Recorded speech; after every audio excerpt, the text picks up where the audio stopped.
اهلا بيكم متابعي كوره بوكس، فيديو جديد لقاء يتجدد بحضراتكم. النهارده هنتكلم وهنلقي الضوء على امام عاشور بشكل قوي جدا، وهنتكلم وبالارقام كعادتنا. هنتكلم ونقول امام عاشور ناجح في الاهلي ولا فاشل؟ امام عاشور انجح مع الاهلي ولا كان انجح وافضل مع الزمالك؟ الارقام ما بتكذبش. خليكم معانا هتلاقوا تفاصيل مهمه جدا. خلونا بس ندخل في تفصيله مهمه عشان خاطر ما اطولش عليكم. انا الهدف ان انا ابرز لكم حاجه معينه، ومن غير اي لت كتير ومن غير اي حشو كتير. امام عاشور مع الزمالك لعب 72 ماتش. يعني امام عاشور لا عفوا، امام عاشور مع الزمالك لعب 102 ماتش. 102 ماتش يا جماعه. وامام عاشور سجل في ال 102 ماتش 15 هدف وصنع 11 هدف. لعب 102 ماتش، سجل 15 وصنع 11. امام عاشور يعني اجمالي مساهماته التهديفيه 26 هدف مع الزمالك. مش هنقول بقى 76 هدف في 72 ماتش، لا. في 102 ماتش، انا مش عارف ايه 72 ديت، لكن في 102 ماتش مع الزمالك لا، مش هنقول كده. هنقول هو لعب كام دقيقه مع الزمالك.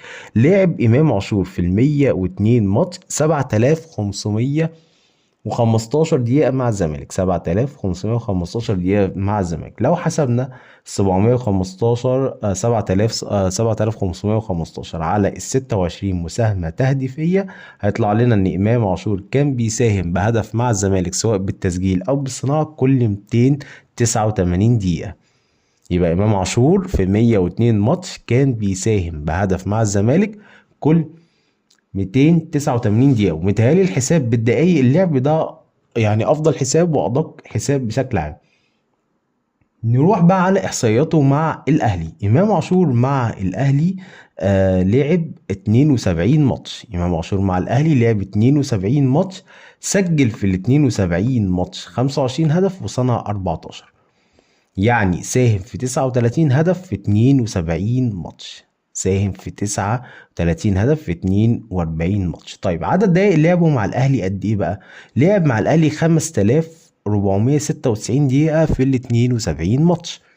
يعني لو حسبنا ال 5496 دقيقة على 39 جول، هيطلع عدد مساهمات امام عاشور بيساهم بهدف او اسيست كل 150 دقيقة تقريبا مع الاهلي. يعني امام مع الزمالك كان بيساهم بهدف او اسيست كل 289 دقيقة، مع الاهلي بيساهم بهدف او اسيست كل 150 دقيقة. يعني تقريبا ضعف مساهماته التهديفية مع الاهلي حاليا. ده طبعا بيعكس تطور امام عاشور مع الاهلي هجوميا. طبعا لعب جزء كبير ماتشات زمالك كلاعب نص ملعب، فبالتالي كان عنده برضه الواجبات الهجوميه ما كانتش بالقوه المطلوبه. لكن لو احنا هنتكلم بقى على التاثير الهجومي لامام عاشور، فتاثيره الهجومي مع الاهلي اعلى بالضعف من تأثيره الهجومي مع الزمالك. وده بيمحي تماما اي كلام عن فكرة ان هو مش ناجح مع الزمالك او ما بيقدمش المستوى اللي كان مش ناجح مع الاهلي او ما بيقدمش المستوى اللي هو كان بيقدمه مع الزمالك. انتهى الفيديو بتاع النهاردة. متنسوش الاشتراك في القناة، وصباحكم ومساءكم زي الفل.